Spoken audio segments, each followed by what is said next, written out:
on, everyone? Welcome to the Stock Market Morning Prep video for Tuesday, March the 11th. Market took a little breather again, kind of consolidating at the upper end of the range here. So it's really anyone's guess of which way this market wants to go. Usually, when you're up at these extensions, you do get some sort of a pullback, and I'll show them to you in the chart segment as well. Dow Jones down 34, Nasdaq was down $1.77, S&P down 87 cents. Russell down $2.78. Now we had a little bit of overnight selling, some weakness in the pre-market. At one point the S&P was down about 10 handles and obviously recovered again. Buyers of dips are out in full force. They're still around. It's absolutely incredible that the market just cannot literally come back in maybe 2, 3, 4%. The last 5% correction we had obviously was about 24, 25 days, trading days ago. And now we still continue to consolidate at the upper end of the range.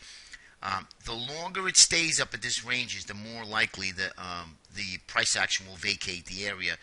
Now, remember, news can trump the charts, and we have some interesting developments that are happening with copper, which we all know it's an industrial metal. Now, copper, which they used to call Dr. Copper, is a leading indicator, so to speak. The last couple of years, it really hasn't been. When copper moved lower, so did the markets. That's why they used to call it Dr. Copper. Not so influential anymore. However, still need to pay attention to what's going on with copper, and of course steel is also an industrial metal, and steel stocks are starting to falter as well. And I'll just kind of show that to you for a possible trade setup. All right, so now what do we have for today? I want to show you a couple of indicators just to give you an idea where we are. I'm not going to show them to you every day if nothing's really happening here. So we have the McClellan oscillator, again, neutral. We're pulling back off the high that we made on Thursday, and rightfully so. We did peak on Thursday's push higher, and then we have clearly reversed. Now, we really haven't gone anywhere since Thursday. We literally came up Friday on non-farm payroll numbers, faded that move. Monday, we did absolutely nothing. And then again, now we're just kind of stuck here. The E-mini S&P contract in the pre-morning session is down about 275.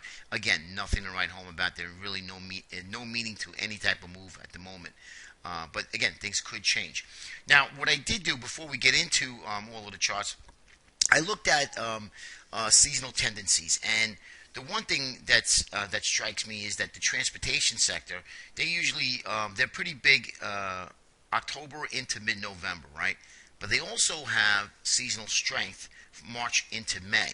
So that's interesting, all right? So now you have the transports, which is our leader, that come into some seasonal strength March into May. All right, and then we looked at the E-mini S&P, the futures. March and April are the two strongest back-to-back months of the year.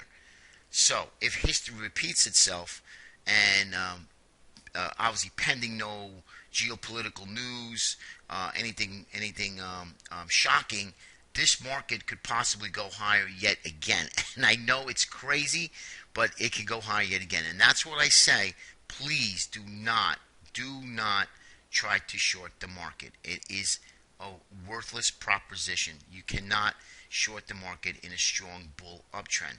Right now we are in an uptrend, and until price tells you by making lower lows and lower highs and breaking down key support areas, that is your cue to start looking on the short side. Now day trading is different, right? You know, you can take a day trade short and see what happens. You know, you could short season relative weakness to what the market is, of course, by a downgrade, an earnings play, an earnings miss, any type of news that might trump what the equities are doing. So, for instance, if equities are moving higher, and you're looking to whatever the reason may be, short Tesla, and Tesla is moving lower because they're not gonna they pre-announced their earnings. That's something different, But even then, in a real strong uptrend, your shorts are still gonna be fighting the shorts, because everybody's gonna be looking to buy dips, as well as what's going on here. Now, I'm not sure if I mentioned yesterday, but I think I did. Margin purchases are their largest since 2010. And actually, I do believe I did say that. That's very scary. So retail traders and retail investors are buying stocks on margin. That's very bad, because what happens is when the market does sell off, and we don't know when, but when that does sell off, everybody has to sell stocks. Why? what's going to happen is they're going to sell their good stocks to fund their bad stocks, and that's what happens, unfortunately, putting good money into bad money, and that's going to fuel the sell-off when eventually it does come. Look, stocks don't go up every day. However, as traders, you need to identify risk. You need to manage your trade accordingly. If you can get those two down, everything else is easy. Remember that. Okay, now let's get back into the charts. So we have the McClellan oscillator right in here, -2, no problem. We still got plenty of room to run to the downside, and we have plenty of room before we can get overbought. Now, stocks above the 50-day moving average. We're in a sell area here. We're overbought already in this indicator. As you can see, we're extremely overbought from being down in this area. So now this is an area where we usually get some sort of a pullback. Okay? Just wanted to keep that in mind. The VIX. Now, finally, we are now pinching in the Bollinger Bands. This VIX hasn't gone anywhere. It's been literally just about 2 weeks into February, and now we're into March, and it's consolidating right around the 200-day moving average. So this tells me we're also going to make an explosive move. Now, it doesn't tell you which direction, right? It doesn't tell you what direction it is, but remember, Bollinger Bands are pinching, we're consolidating, so it's looking to vacate the area as well. All right, now, what I want to show you what's concerning is copper. Copper literally has had a major sell-off the last couple of days. This is not a very good sign. Now, yes, it is less influential to equities, but you still need to pay attention to it. Why? It affects a lot of the commodity stocks and also China. Okay, this is Shanghai. Shanghai now is making lower lows and lower highs here, and I just pointed out by these little dashed lines. We start to take out this. Now, this could fuel another emerging market sell-off, and that's what happened several weeks back. We had a big sell-off in China, sparked our markets to sell off. That's why you need to pay attention to what's going on in the Pacific Rim. Okay, very important, guys. Even though we don't trade it, but it does affect our markets. Now, remember, China is a big buyer of our commodities, a big buyer of our goods. When they start to slow down, that's not a good sign for the economy. So China does help our economy in one way or another. So Shanghai, one of them. Now, last night they were all green. Shanghai, the Hang Seng, they were all green yesterday. Now, obviously, why? Well, because we had a decent push lower. But remember, watch this. It's very important. Okay, so let's take a look at the Japanese yen, right? Inversely correlated, the yen, unless you're looking at the dollar yen, which would be correlated to what equities would be doing. So dollar yen would move with the spiders or the ES, whatever you're looking at, and the yen itself would be inversely correlated. So right now we have several closes below the 20-day moving average. We are now below this. This is a very good sign for equities again to move higher.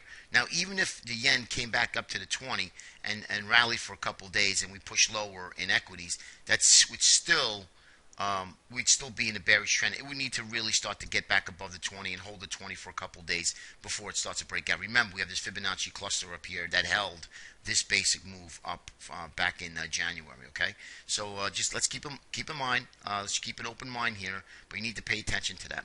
I just want to show you the 5-minute chart. Here was the overnight sell-off. Right, so, I'm sorry, we had this actually back here from last night. We sold off, and then we sold off into 10:30. So now, as traders, right, you want the best possible entry. You want to wait until, if you didn't get the short here, you want to wait for the next extension, next pullback, because you want to be a little bit more, you want to actually have a better entry being short the market, obviously in a strong uptrend. And sure enough, if you didn't get this move and you waited for a decent pullback, this is what happened. You make that pullback here, and then now what happens? Market consolidates and grinds higher. And sure enough, if you had the rest of the day, it's pretty much a dull day. I mean, this is just crazy. And then, of course, rallies into the close to be down basically flat. We were down at 1.10 handles. Just absolutely crazy. This is crazy price action. But remember, if you stick to the side of the trend will be your friend, and that's the bottom line, guys. I know it sounds corny, but it is a fact. If you can look for good quality stocks into pullbacks, that's going to be your cue. All right, so let's take a look at the daily chart. Remember, consolidating at the upper end of the range. Thursday, we made a new high, 1887.50, an intraday high, and sure enough, now we're just consolidating at the 1272 extension from this high to this low. So this is also, remember, it's also bullish, but we have lower price at lower volume, and again, we're continually to stay above the 80 and above the 70 in RSI, which tells me that we have some strength in here. Okay, the last time when you started moving lower from here, you could see we dropped, and price action dropped on the RSI, and sure enough, we moved lower. But remember, this is bullish. Now, obviously, you could see this move, this V-shaped move. I mean, literally, we had maybe 2 days down out of 25 trading days. It's just absolutely crazy. But remember, guys, the trend is very strong. We're above the 8, and eventually, this will revision to the mean will take hold, and we should move back at least to the 20. But we have bullish symmetry on all the moving average, the 8 to 20 to 50 and the 200. So on a daily chart, no less. Okay. Here's the hourly chart. Just wanted to show you we made that big move up. We had that clear reversal, and usually when you have something like this on heavy volume here, you could see we had heavy volume here. Usually we get a nice pullback for 3, 4, 5 days. Obviously, it has not happened. There are absolutely no sellers. Buyers are all over the place looking to buy this market at these highs. I think it's crazy. Me personally, I just wouldn't buy anything at these lofty levels until we get a decent pullback. But again, 1272 extension, we're still here hovering around it for the last 3, 4 days. So let's see if we break out today. If we break out today in the closing basis, we will challenge the highs and probably make new highs. And you probably see 1900 in a relatively quick period of time, because the euphoria of buying, and remember, you and this is no joke, you go into a grocery store, and when you hear people talking about the stock market when you're waiting online to pay for your groceries, that is not a good sign. It's actually a sell signal. So, and I've heard that many times in the last several weeks. Okay, take a look at the overlay. Spiders, we still have bonds holding in, gold holding in relatively well, and the equities holding everything. So again, I want to see gold moving lower. I want to see bonds starting to break down while equities break higher. That has not happened yet, so we'll just keep an eye on this chart. Take a look at the, excuse me, let me get rid of that. All right, take a look at spiders. And again, holding up nice right above the 8. Continue this momentum average here. Just continues to move higher. Next target will be the top of this channel, 191. And here's the transports. Now, here is where this is going to be the line in the sand for the transports, right here. We are now here, okay? We have 2 days of doji, okay? We have very light volume, which is fine when we're consolidating. That's what you want. If we take this high out of 136, call it 137 in the IYT, here's our leader.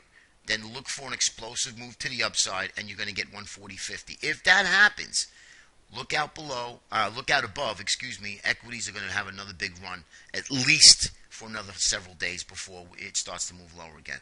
So just keep that in mind. This is what you want to watch. This is going to be the game changer here, guys. If this moves lower, and then remember, the 8 is way down here and the 20 is down here. If we start to move lower in the transports, then I think all bets are off for a little bit, and then I think we start to consolidate and maybe move lower again, or maybe grind lower. But this is it right here, the IYT. Watch the transports today. It's going to be really important. Pull back here, the IWM, our secondary leader, pull back into the lower trend line here from the March 2012 low. There's nothing wrong here, guys. This is still very bullish. Nothing wrong at all. The thing is this, right? You